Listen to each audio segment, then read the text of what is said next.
Blockchain is a breakthrough technology that is driving innovation across industries. Most major Fortune 500 companies, from retail and finance to automobiles and airlines, are already exploring blockchain technology for its possible benefits in business operations and security.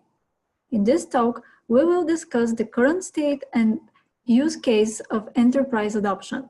Our guest is an eminent voice on blockchain globally. He pioneered the first interbank implementation of blockchain technology. Please meet Raj Chaudhuri. Hi Raj, thank you very much for being here with us today.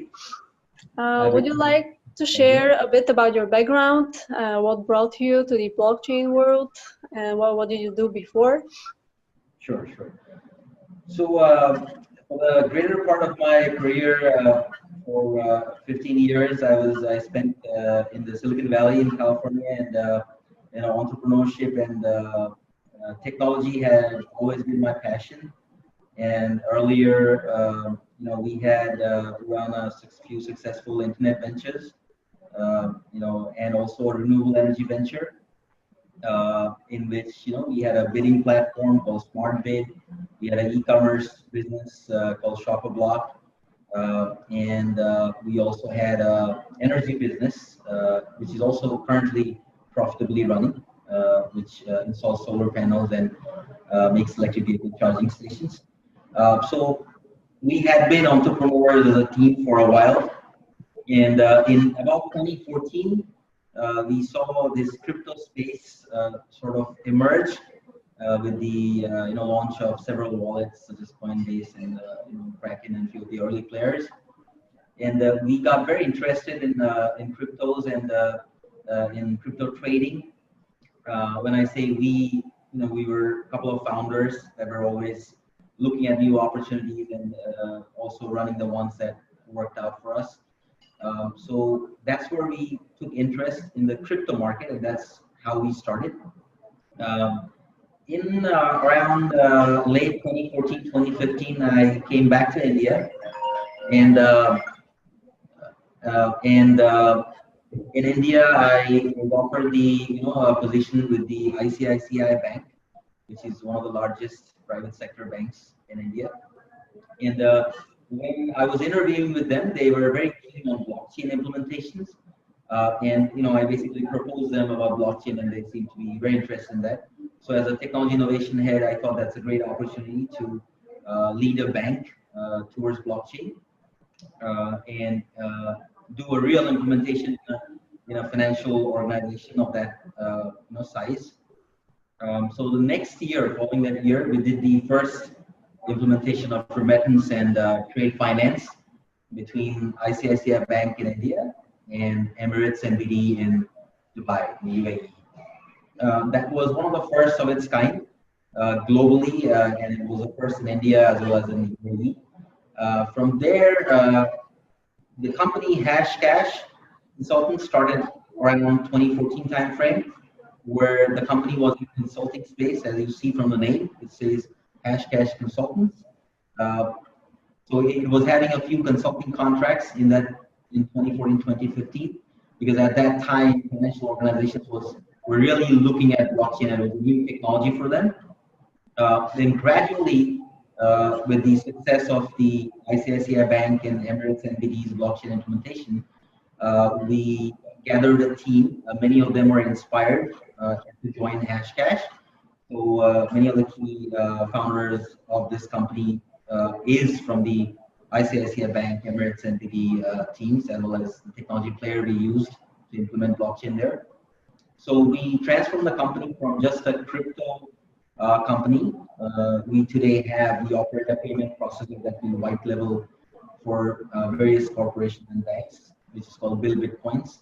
And we also have an exchange called PayBito that's launched in the US and India. From there, we also diversified into blockchain portfolio and working with financial organizations, right? So we have today over 60 plus global banks around the world that are part of the Hashcash network, HCNet. And we also have many corporations that are part of the network. So we also do, setting up network for corporations as well, similar to HCNet, which will interoperate with our network, eventually creating a very large ecosystem of participants on the overall blockchain, all these independent blockchain networks that come together to interoperate, right? So that's how we landed there, and we had quite a few successful projects going on with some of the banks spread across the globe, from Russia to US, Canada, to the remittance originating geographies such as Australia, New Zealand, to the remittance receiving countries such as India, Pakistan, Bangladesh, Sri Lanka, and a few of these sites. Wow. So, right. So we're pretty well covered in the remittance space as far as the network effect goes. Well, it might be surprising for our viewers to learn that large corporations, especially banks, and also companies like Toyota, Walmart, Air France, several large banks, as you mentioned, in telecoms, they are already taking a leap toward blockchain. Can you tell us what potential do they see in the technology? Why are they making this transition? Right. So if you look at the very core of what blockchain is, of course, it gained popularity through the Bitcoin network, as we all know. But what effectively blockchain is, right? So blockchain helps you establish that a transfer of value has happened from party A to party B over a network, right? This was not possible before, because in the past, if you want to send me money, you have to have trusted organizations, right, to do a transfer. So it'll come from your bank to my bank. So you are trusting your bank for the transaction, and I'm trusting my bank. So we need to establish trust between the transacting party through two financial organizations, right? With the advent of blockchain, what is happening is we no longer need those entities to establish trust between us, right? That is how the Bitcoin network works.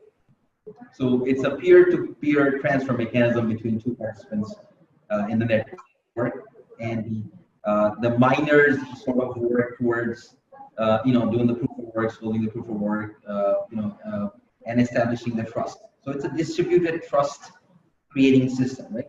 So we have used that to transfer Bitcoins, which is essentially nothing but a currency on top of a blockchain network, right? So now if you translate that idea from Bitcoins and extend and extrapolate it to assets, for example, right? Or even land registries, what are you effectively doing? Now you are able to transfer assets from one transacting party to the counterparty over a network without having a middleman, right? This is one application in the world of finance. So it doesn't have to be limited to just currency such as Bitcoins. It could be any kind of documents where you want to essentially establish the authenticity of the document, the parties that are transacting on the document. You can establish, as well as fraud protection that blockchain gives you inherently. So all those benefits you get, not just for transfer of currency, but also for any kind of assets, right? Now, there is a different set of application for manufacturing industry, for example, which we call the provenance, right? So essentially, in the manufacturing industry, we all know about recall, right? For example, in the automobile industry. So we'll hear that, Toyota is recalling 5 million cars because of this defective part, right? The problem here is, it might be a small problem with a flange or a nut somewhere, with, which is inside a part, which is inside another part, right? But Toyota as a company has no visibility of that part where it resides, right? So now they have to recall 10 million cars when actually probably the problem lies with maybe 100 cars, right? So with blockchain, if you're able to get your supply chain on the blockchain to participate, then Toyota would have entire visibility of the supply chain down to that nut or flange that is defective. So instead of recalling 10 million cars, they would be able to recall maybe 100 cars, right? So essentially, it saves time to do the operations. Right, very much right. Absolutely right. So it gives you this operational efficiency If you compare that with a Bitcoin network, it's very similar. In a Bitcoin network, you are able to trace the path of a Bitcoin from its origin to its current point. So you just translate that idea into the automobile industry to trace parts, and that's the very popular use case called provenance. Now, automobile industry is just one industry that can take advantage of the ability to track origin of parts. Now you can extrapolate that further to, let's say, the pharmaceutical industry, right? So we have a lot of fake drugs floating in the market today, and we are not able to establish their authenticity. Now, if you were to be able to track those drugs to its origin, right, and you are able to establish that it's coming from the right manufacturer, the pharmaceutical company, then it would take away the problem of fake drugs and maybe save million lives, that we are losing today because of fake drugs. Now, beyond this, since you pointed out quite a few industries there with Walmart and a few other companies that you mentioned, so you can imagine this extension everywhere. That is why blockchain is so widespread today, because you can extend the applications everywhere. It's a fundamental technology, right? So you can create your systems based on blockchain. So can you explain what the difference is between those private blockchains within large corporations and the decentralized blockchains like Bitcoin? And essentially, do we need cryptocurrency on a private blockchain? Can you share a bit about that? Absolutely, that's a very interesting question, because a lot of people ask me that question, and it's very critical to understand differences between private and public blockchain. Now, first difference is typically a private blockchain is a permission blockchain, where if you want to join the network, you need permission from the other network participants. It could be based on different business policies and rules, but essentially it's a permission blockchain. Compared to public blockchain, anyone can join, right? Anyone can join a public blockchain. So the second reason why public blockchain, the second difference between public and private blockchain is that if you really look at the Bitcoin system, the miners who are using the proof of work really do not know you and me, right? Or the transacting parties.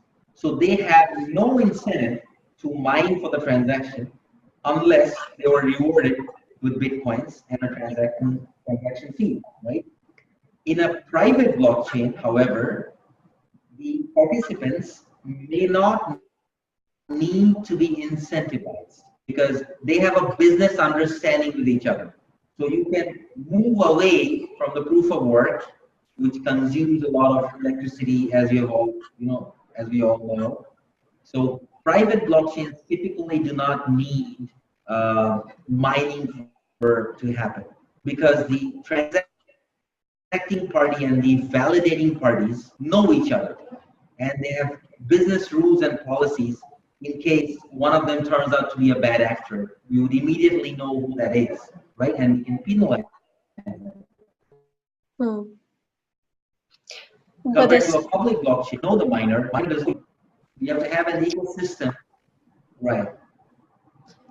But essentially, this means that people need to have trust into that company, into that business that is using the private blockchain. So people have to. There is still. So here, what we are losing the idea of trustless here, I think, on a private blockchain, because it's no longer dependent on people, on decentralized governance, but it's dependent on a particular group of people, and we still need to have trust in that particular group of people. Great question. So now, in a private blockchain, you are spreading the trust among the validating nodes. So in a private blockchain, you are either creating a quorum or a quorum slice for validation to happen, right? So your transactions are not just validated by one party, but a set of validating nodes, right? So it is semi-decentralized, if you will, right? Versus in a public blockchain, you are spreading it out among the miners. It's just that you have a larger set of miners there who are the validating parties, right? So here you have a public blockchain where you have a few million miners, and here you have a private blockchain where you have maybe a dozen validating nodes. Validators are parallels of miners in a private blockchain, right? When you compare that with the public blockchain. So it is still decentralized. It's just that the number of validators are much smaller compared to a Bitcoin network. But the essential point is you do not need proof of work to be executed by the validators because they are known. They are known participants in the network.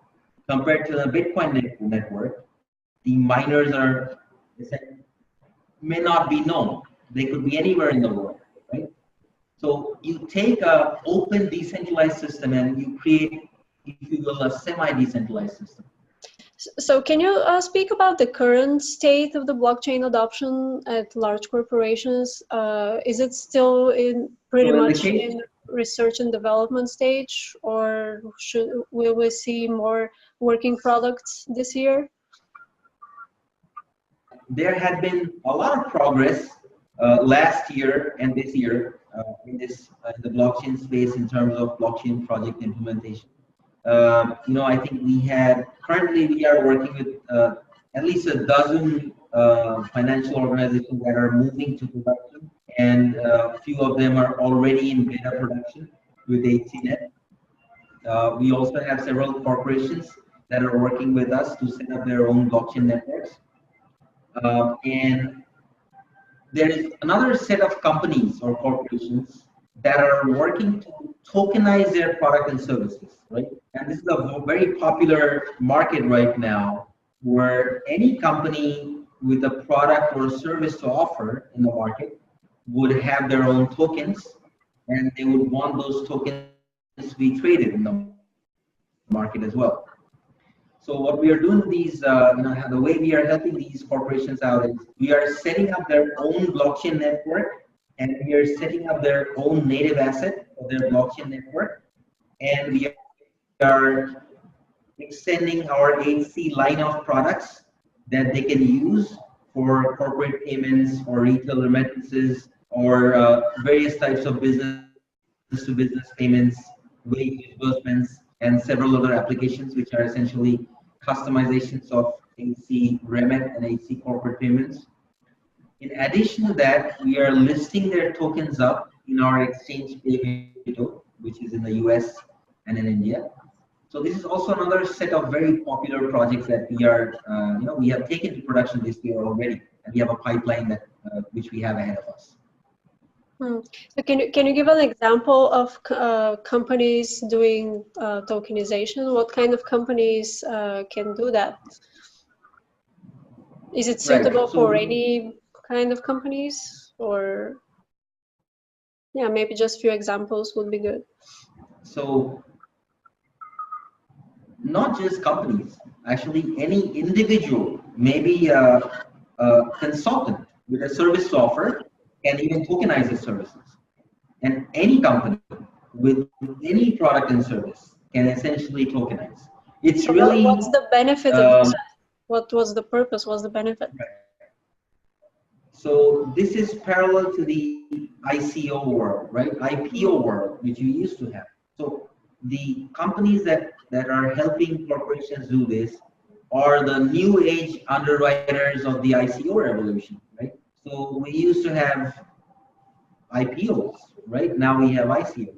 So, IPOs are immensely cumbersome, complex processes, and ICOs are relatively simpler, less heavier, and you have much more liquidity in the market.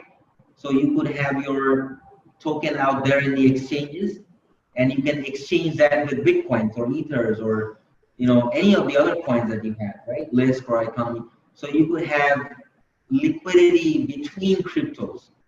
So it's like if you could send me Apple stocks and I will send you back Microsoft stocks, it's that easy, right? So you are having trading pairs between tokens, right? So it makes it much more easier for trading to happen, gives a much higher liquidity, makes it very simple for companies to raise money, right, from the market.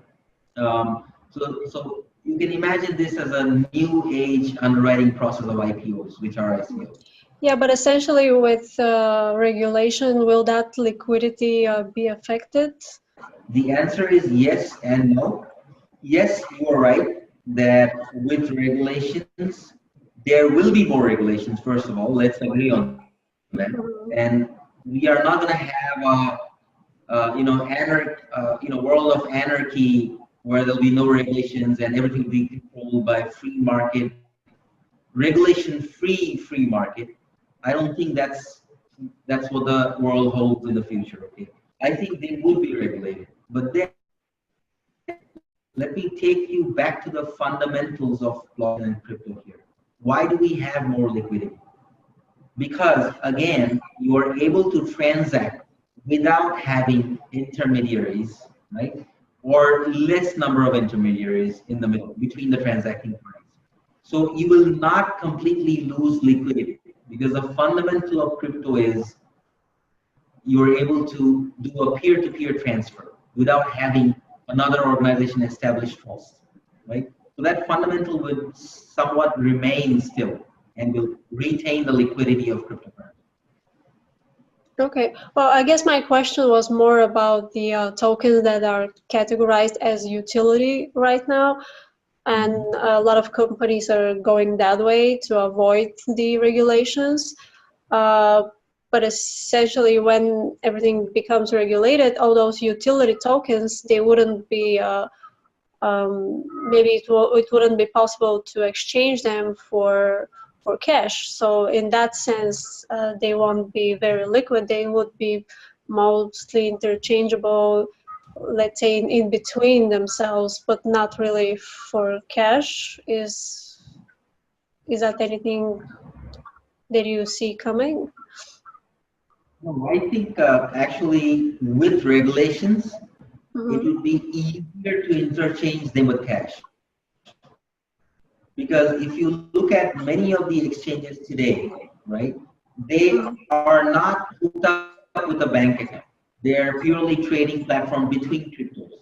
And part of the reason is the market is not regulated well. It is very difficult to open a bank account for a crypto exchange in certain regions of the world, right?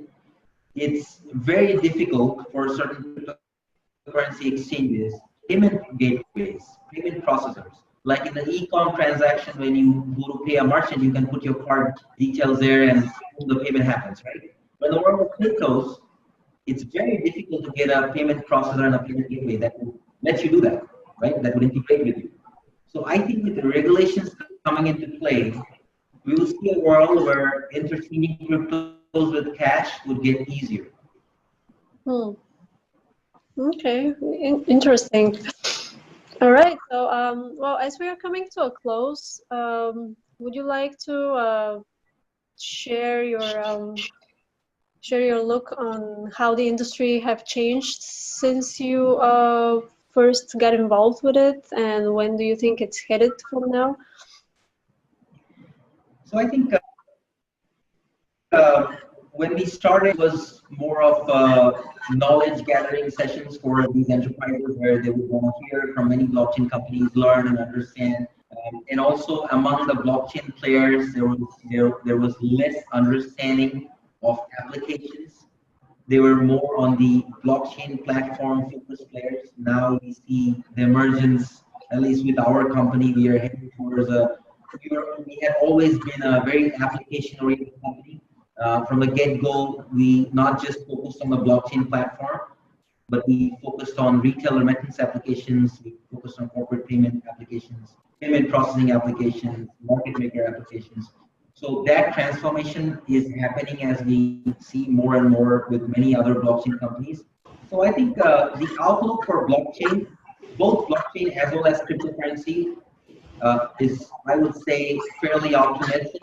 At this point in time, it's an absolute certainty that we are at the verge of a complete disruption and transformation of the way we transact, and as well as the way we move assets across the world, the way central banks, create, the value of national currencies, the way governments control the flow of money. There'll be serious disruptions in each and every aspect of life. So just imagine a world where you could buy, sell, trade assets with anybody at any corner of the world over a network without being limited by anything. So this is the impact of just extrapolate the idea of ICO. So I think the outlook for both blockchain and cryptocurrency going forward is fairly optimistic. I think in the crypto space, there'll be several massive disruptions that we will see going forward. One is in the area of payments. I think 3 to 5 years down the line, majority of the payments in the e-commerce space would happen through cryptocurrencies. I see disruption happening in the area of remittances, where already we have a significant amount of global remittances happening using cryptocurrencies, both using Bitcoins and the distributed decentralized cryptos, as well as now that we see the advent of government issued cryptocurrencies, you will see that also playing a role in global payments and retail remittances. And you could have your own cryptocurrency, right, against your product or service, right? Essentially, this would devalue the national currencies as well, right? So you would not need national currencies anymore, or their prevalence would become less relevant, right? So you are in turn pegging your currency with the native asset of the platform you're using. For example, if you launch an ICO on HCNet, you'll be using HCX, right? If you launch your currency on Ethereum, you'll be using Ethers, right, as a native cryptocurrency to which you would pay your coin or token, right? Mm-hmm. So now you're starting to peg your token with the native asset of these blockchain platforms. Now compare that with pegging national currencies with euros, dollars, and other currency baskets. So the world is shifting towards that direction. So I think these are the three major areas. One is in the area of coin offerings, the other is in the area of remittances, and the third is in the area of payments. That I see there will be massive disruptions going forward on the crypto side. On the blockchain side, we will see a lot of implementations happening with the enterprises. So now the reason I distinguish blockchain and cryptocurrencies in this particular context is that you can use blockchain and not use cryptocurrencies for settlement, right? Or you could use blockchain and use cryptocurrencies for settlement. Okay, so both would happen. We would see cases where there'll be implementation of blockchain without settlements happening on cryptocurrency. It might still happen on the conventional channels, right? And we would also see settlements happening on the cryptocurrency channel. So we'll see both. So I feel going forward, decentralization is a new distribution of wealth. I think it's unifying the world in one monetary union.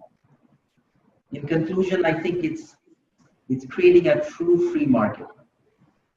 and it's creating a world without borders. I hope so. Well, thank you very much, Raj, for this conversation. I'm sure it was very helpful for everyone watching us. I should have said that. I should have said that with video on. All right, let me just go over. Thank you very much, Raj, for being with us and for this conversation. I'm sure it was very helpful and useful to everyone watching. Is there anything else that you would like to add?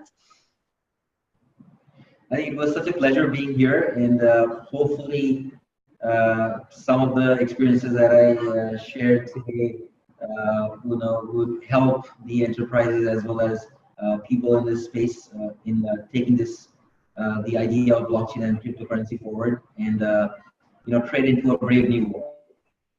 Thank you. Thank you.